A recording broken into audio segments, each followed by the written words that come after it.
संसार में हर किसी का अपना अपना मत है। लोगों ने अपने मतों को भगवान पर भी लांघने की कोशिश की है। मनुष्य भगवान की मूल बातों को न समझते हुए लोग उन पर अपना आधा अधूरा ज्ञान मंडने लगते हैं। भगवान विष्णु के 10 अवतारों में से 9वें अवतार श्री बुद्ध को लेकर भी कई मान्यताएं हैं। कुछ लोग इन्हें भगवान का अवतार मानते हैं, जबकि कुछ लोग पूरी तरह से इस बात का विरोध करते हैं।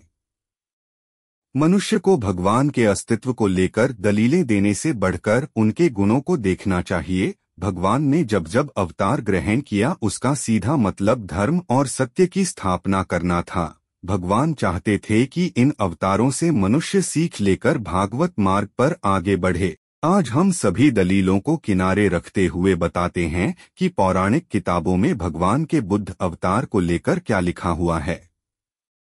बौद्ध धर्म के प्रवर्तक महाराज शुद्धोदन के यशस्वी पुत्र गौतम बुद्ध के रूप में ही श्री भगवान का अवतार हुआ था, जैसा कि संसार में प्रसिद्ध है। भगवान के अवतार श्री बुद्ध की कथा।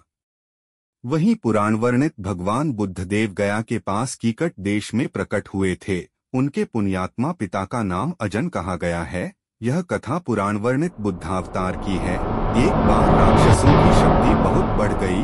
उनके सामने युद्ध में देवता मुकाबला नहीं कर पाए और अपनी जान बचाते हुए भाग गए। दैत्यों का देवधाम स्वर्ग पर कब्जा हो गया। वे राज करने लगे, लेकिन उन्हें चिंता होने लगी कि कहीं देवता दोबारा सब कुछ वापस न हासिल कर लें। दैत्यों ने देवराज इंद्र का पता लगाया और उपाय पूछा कि कैसे हम इस जीत को हमेशा बरकरार रखें। देवराज ने बिना किसी छल और कपट के यज्ञ और वेद के अनुसार आचरण करने का उपाय बताया। देवराज इंद्र से जानकारी लेकर दैत्य धर्म कर्म में लग गए। इससे उनकी शक्ति बहुत बढ़ गई और अपने स्वरूप के मुताबिक वे उपद्रव करने लगे। संसार में असुरों का प्रभाव बढ़ गया और सब परेशान होने लग गए। इस बीच असहाय देवता भगवान विष्णु की शरण में गए और उनसे याचना की। भगवान ने उनकी मदद का वादा किया। श्री भगवान ने बुद्ध का रूप धारण किया। उनके हाथ में मर्जनी थी और वे रास्ते को साफ करते हुए आगे बढ़ रहे थे। श्री बुद्ध ने दैत्यों के पास पहुंचकर कहा कि यज्ञ करना उचित नहीं है। इससे जीवों को नुकसान पहुंचता है। इसकी आग में न जाने कितने जीव जल जाते हैं। देखो, मैं जीव हिंसा से बचने के लिए रास्ते को साफ करते हुए चलता हूँ। राक्षसों पर भगवान की इस बात का असर पड़ा और उन्होंने यज्ञ करना बंद कर दिया। इसके कुछ दिनों बाद ही उनकी शक्ति कमजोर पड़ गई। देवताओं ने उन पर हमला कर दिया। इस युद्ध में राक्षसों की हार हुई और फिर से स्वर्ग देवताओं का हो गया। इस तरह भगवान बुद्ध ने सृष्टि का मंगल किया। गौतम बुद्ध से जुड़ी कथा। कलयुग में बौद्ध धर्म के प्रवर्तक गौतम बुद्ध ने जन्म लिया। इनका बचपन में नाम सिद्धार्थ था। इन्हें लेकर ऋषि मुनियों ने भविष्यवाणी की थी कि यह संन्यास मार्ग पर चलते हुए धर्म का प्रचार करेंगे।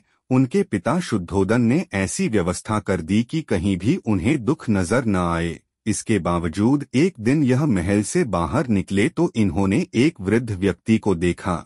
दूसरे दिन इनकी नजर एक बहुत बीमार व्यक्ति पर गई और एक दिन इन्होंने एक मरे हुए इंसान को देखा जिसके शव को सब घेरे हुए खड़े थे। सिद्धार्थ इन सारे दृश्यों को देखकर संसार के प्रति उदास हो गए। माता पिता परेशान हो गए और उन्हें संसार में फंसाने के लिए एक बहुत ही सुंदर कन्या यशोधरा से उनका विवाह कर दिया। वक्त के साथ सिद्धार्थ के एक पुत्र राहुल हुआ। इन सब के बाद भी उनके मन को शांति नहीं मिली और वे एक दिन सब कुछ छोड़कर जंगल में चले गए। उन्होंने बहुत सारे गुरु और ज्ञानी महात्माओं का संग किया, लेकिन उम्र, स्वास्थ्य और मृत्यु पर जीत पाने वाला ज्ञान नहीं मिला। अंत में सिद्धार्थ से गौतम हुए गया के पास वन में आ गए। वे मौसम और भूख प्यास की परवाह किए बिना सारा दिन ध्यान में बैठे रहते। उनका शरीर कमजोर हो गया। सारी सिद्धियां उनके पास मंडराने लगी, लेकिन उन्होंने कुछ नहीं चुना। गौतम बुद्ध को बोध का ज्ञान। एक दिन उनके पास से कुछ स्त्रियां भजन गाते हुए निकली, जिसका अर्थ था कि सितार की तार को इतना ढीला मत छोड़ो कि सुर खराब हो जाए और तारों को इतना भी मत कसो कि वे टूट जाएं। गौतम जी के कानों में यह भजन पड़ा और वे समझ गए कि साधना के लिए केवल कठिन तपस्या ही जरूरी नहीं है। संयमित भोजन एवं संतुलित नींद भी आवश्यक है। तपस्या करते करते एक दिन गौतम को बोध प्राप्त हो गया और वे गौतम बुद्ध बन गए।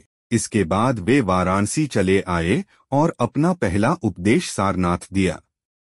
गौतम बुद्ध की ख्याति हर दिन के साथ बढ़ने लगी और इनके उपदेश से जीवों का कल्याण होने लगा। गौतम बुद्ध ने अपने उपदेशों में 10 सूत्रों को परम उपयोगी बताया है, जो है सत्य, अहिंसा, अस्तेय, अपरिग्रह, ब्रह्मचर्य, नृत्य गान आदि त्याग, सुगंध माला त्याग, अस्मय भोजन त्याग, कोमल शया त्याग, कामिनी कंचन का त्याग।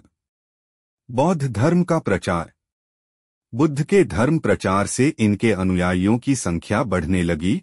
बड़े बड़े राजा महाराज भी इनके शिष्य होने लगे। इसके बाद बौद्ध संघ की स्थापना की गई। भगवान बुद्ध ने बहुजन हिताय यानी लोक कल्याण के लिए धर्म के प्रचार के लिए देश विदेश में अपने भिक्षुओं को इधर उधर भेजा। अशोक जैसे महान राजाओं ने भी विदेशों में बौद्ध धर्म के प्रचार में बड़ी भूमिका निभाई। पौराणिक ग्रंथ के अनुसार भगवान बुद्ध ने 80 वर्ष की उम्र में घोषणा की कि वे जल्द ही परिनिर्वाण के लिए रवाना होंगे। बौद्ध धर्म में परिनिर्वाण का अर्थ मुक्ति से है। गौतम बुद्ध ने अपना आखिरी भोजन कुंडा नाम के एक लोहार से लिया, जिसके बाद वह गंभीर रूप से बीमार हो गए थे। बुद्ध ने अपने शिष्य आनंद से कहा कि वह कुंडा को समझाए कि इसमें उसका कोई दोष नहीं है। भोजन बहुत ही पवित्र और अतुलनीय था। इसके बाद बुद्ध सदा के लिए संसार से चले गए, लेकिन उनकी शिक्षा आज भी मौजूद है। गौतम बुद्ध की शिक्षा से आज भी जन कल्याण हो रहा है और उनके अनुयायी धर्म के प्रचार में लगे हुए हैं। हमारे चैनल को सब्सक्राइब करना न भूलें ताकि आप हमारे आने वाले वीडियोस को भी देख सकें। धन्यवाद।